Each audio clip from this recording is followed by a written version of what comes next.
Your players race up to the giant guard. He raises his axe, ready to slaughter them. Suddenly, the paladin steps forward and declares, "You sexy bastard, I love you. Marry me." They roll a seduction check and score a natural 20. The giant rolls a resist and fails.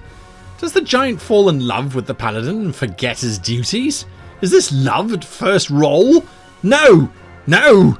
No! And here is why.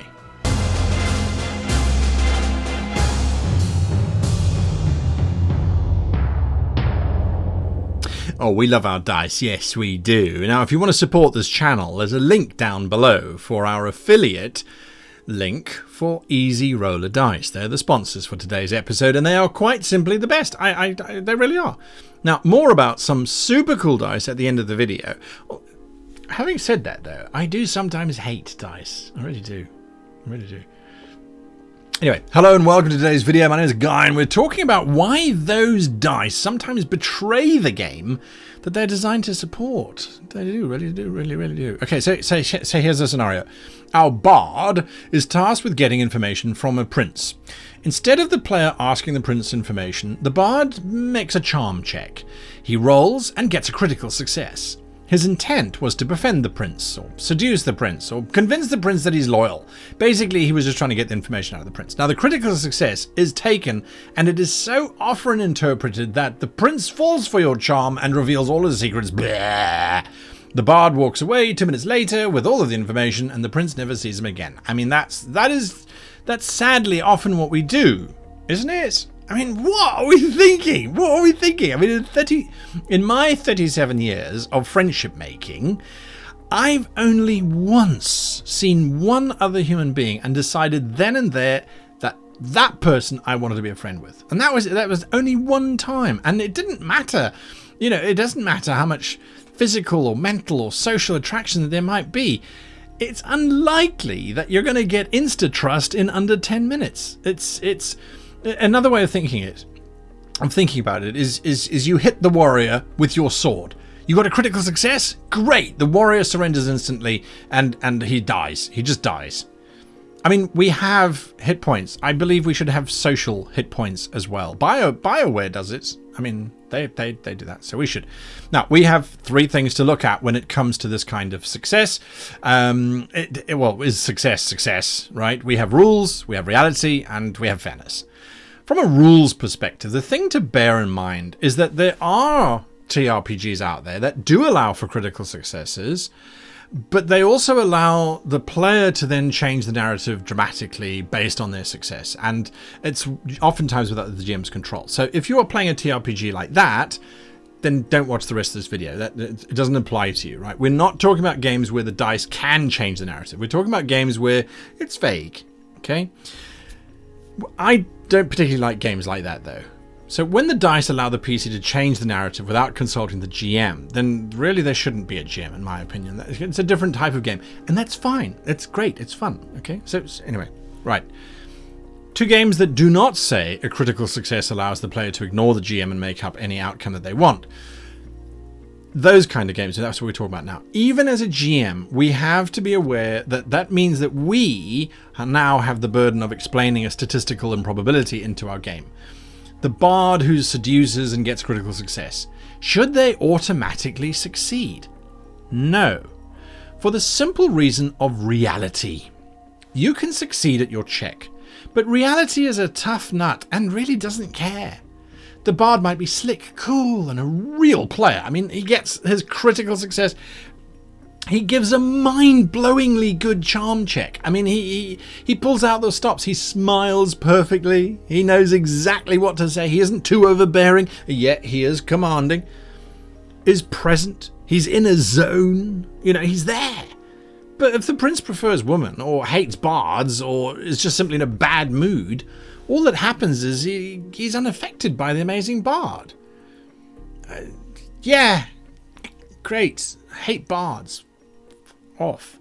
Well, look at it from another perspective. Okay? In combat, a critical success results in more damage, not in the instant end of the combat outright. I mean, okay, yes, the damage may kill the beast, but it wasn't just a flat function of the dice being critical. It was accumulated through multiple rolls and multiple damages. Okay, so think about it like that. So what that means is that we have to be fair. Fairness is our only tool for keeping our position as GMs. What goes for one PC must go for all PCs. What works for the PCs must equally work for the NPCs. If the PCs expect to be able to instantly succeed on a critical roll, regardless of the circumstance, regardless of reality, then the PCs should then the NPCs should equally be able to do so as well. The next time you have combat, the lead NPC steps forward and declares that they're going to use diplomacy to convince the PCs to stop attacking them. They roll and get a critical success. Ha ha! The PCs must now agree to work for that NPC? I wonder if you could find players who'd agree to that. But yet they expect to succeed on their other side. So we must be fair in our allocation of what a successful success actually means. Having said that, be successful at hitting the like button or that subscribe button if you agree with this video. If not, you should hit the like button and subscribe button to show your disagreement.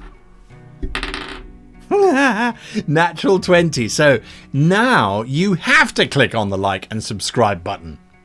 All right, okay. Jokes aside, I'm also not advocating that a success is then ignored, because otherwise then what's the point, right? There must be a positive outcome for a success, and a greatly positive one for a critical success. We as GMs are responsible for choosing that outcome, so we must make it work for the PCs. I mean, it must be useful. So if we go back to the Bard and the Prince scenario, perhaps the Prince doesn't like bards, or is happily married, or is whatever, but he's impressed by the Bard's obvious skill.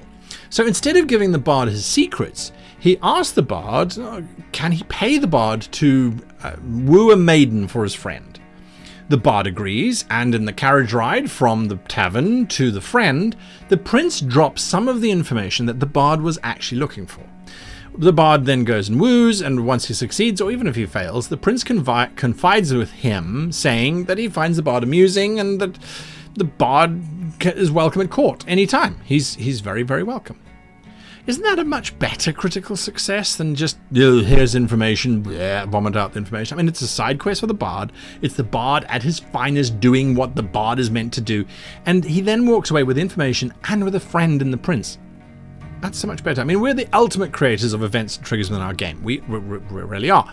We must never let a random number reduce the amount of triggers and events that we have at our disposal.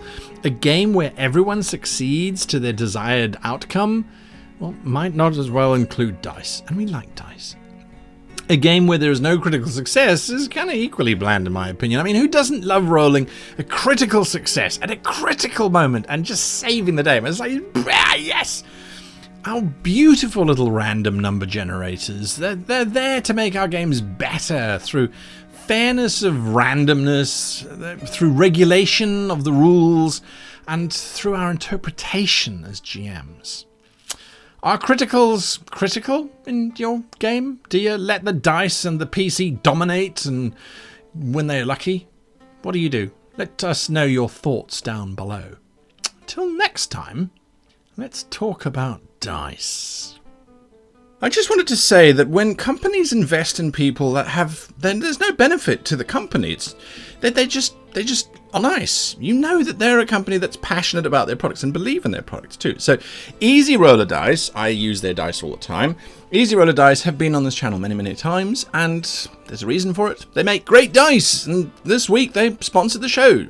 As an example, they just sent goodie bags to some of my Patreons that play in one of my games because they're like, oh, we like the game. Here, have some free stuff. I mean, these dice, these are different sets of dice. They're absolutely beautiful. Now, this week, they've launched the Color Spray Dice Collection on Kickstarter.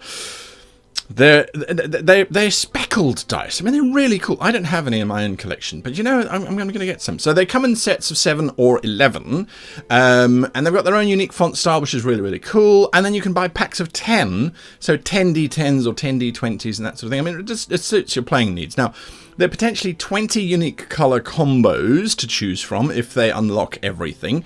So support this channel by using our Kickstarter link down below and grab yourself some cool dice and then roll successes on every charm and seduction check. Anyway, they're really well priced and they really are pretty. I mean, like I said, I use these all the time. Now, I'm going to be talking about these dice in the live show on Sunday, so catch that if you want to know more about stone dice. Anyway, now big shout out, of course, to our patrons. They continue to support this channel. This month, they're getting the usual 4 podcasts, a newsletter, battle maps, 3 battle maps, and a short guide to running trading stores on the fly. Really useful. Anyway, until next time, happy rolling.